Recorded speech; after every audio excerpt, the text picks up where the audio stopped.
Hi, my name's Audrey, and I'm going to be talking to you a little bit about the profession of pharmacy.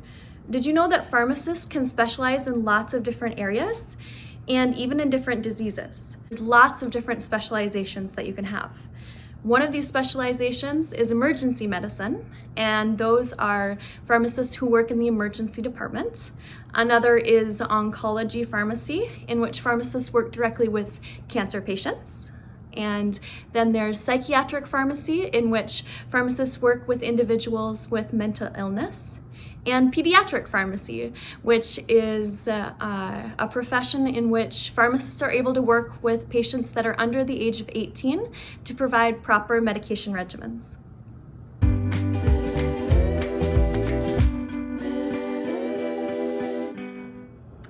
My name's Audrey. I'm Connor. I'm Rachel. I'm Allie. And we're members of the Pediatric Pharmacy Association, NDSU. And today we're going to talk about pediatric pharmacy.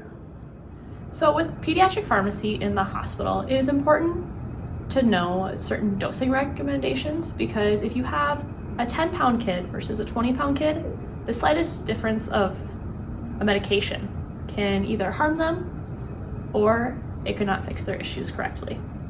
And so one of the things that pediatric pharmacists do is they also go on rounds with physicians. So they'll go into the NICU, PICU, or even the pediatric postpartum floor of any hospital, and just kind of go over medications in the daily regimen to see if a medication needs to be upped, lowered, changed to accommodate that person and make sure that they're happy and healthy at the end of the day.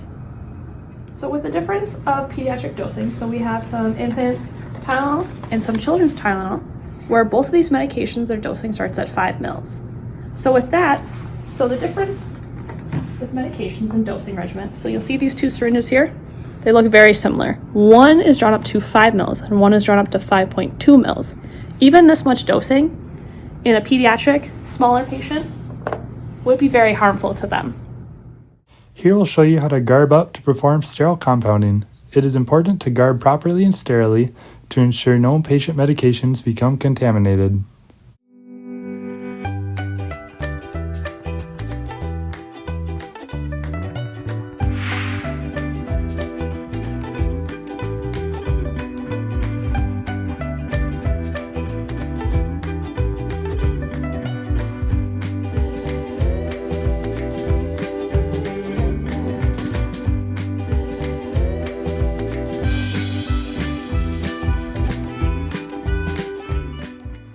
Here you can see how a member of the pharmacy care team can make medications for pediatric patients in a more sterile environment called an IV hood.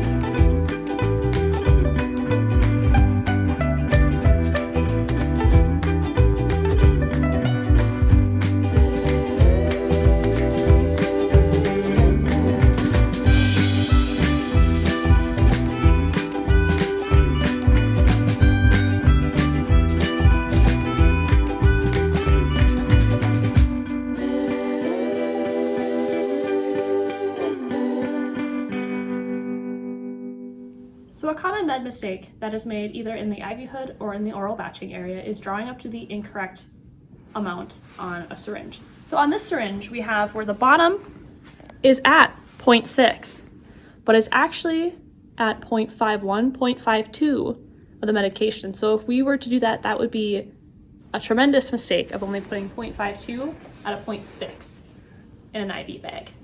So this is what an actual 0.6 measurement looks like, where the top of the black is on the line, whereas the other one just had the bottom. So while we've talked about a lot of hospital pharmacy, you don't have to specialize in pediatrics to work with pediatric patients. You don't even have to work in a hospital. Lots of community pharmacists work with pediatric patients every single day.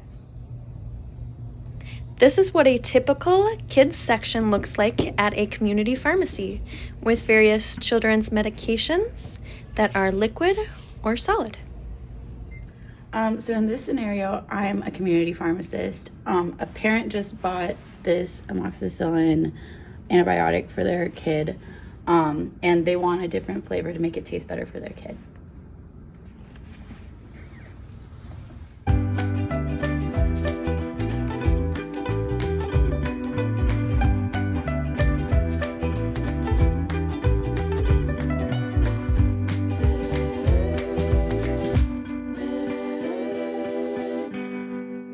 So pediatric patients might need a little more creative ways to take their meds, just since they can taste bad or they don't feel like doing it.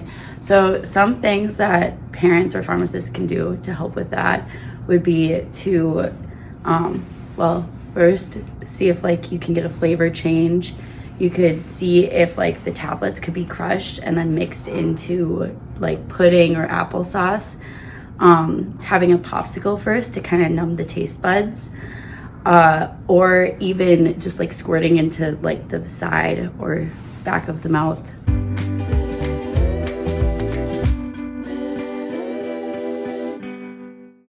In this short clip, we'll be making some medicated lollipops. Here we'll measure out our first ingredient. That ingredient was lactose. Then we'll get our second ingredient measured out here. Pour it slowly to make sure we get the exact volume we need.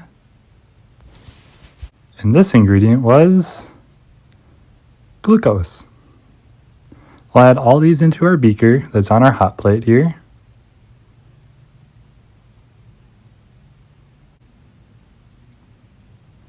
And we'll turn up the heat all the way. And we will wait while this heats up to 300 degrees Fahrenheit.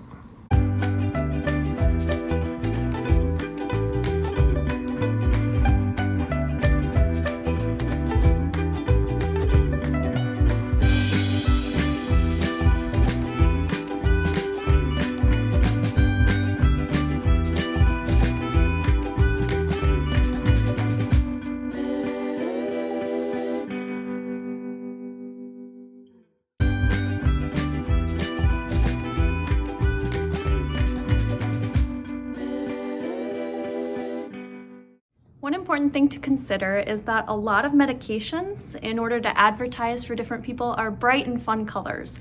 But candy is also bright and fun colors. And so it's really important for pharmacists to be able to explain to children the difference between medication and candy, so that kids aren't accidentally taking medication when they think it's candy. So in this game, one hand will be candy and one hand will be medication. And we're just kind of going over to see if you could tell really quick which one's which without really looking that hard into it, because kids don't really look super close to see if there's anything on them. So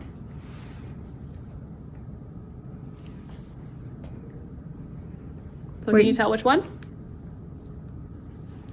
This one. You can tell because they have silly, wise, and they have fun words on them, whereas these have pill markings of 127 and they have a letter on them. Can you tell which is candy, which is meds? So this one is the meds. You can tell it's got some markings on there. And this one is the candy. And with these, it's really important to keep meds high out of reach of children and pets so that they don't get at them and that they won't have the opportunity to mistake them for anything else. Okay, here's another game. Which one's med and which one's candy? So this one is Red Hots, and this one is over-the-counter Tylenol. This is really important to consider because lots of people don't think of over-the-counters as dangerous, but even a few of these would be really dangerous. So it's important to consider like keeping your over-the-counters high and away from children as well. This is another over-the-counter product, and while it's not a pill and it might not get confused with something that looks just like it, it is a really pretty color and it generally smells and sometimes tastes like bubblegum. So this is an important thing to educate children about not getting into this and taking it, and really telling the kids that there's a difference between juice and there's a difference between medication. From all of us at NDSU's Pediatric Pharmacy Association, we want to thank you for watching our video.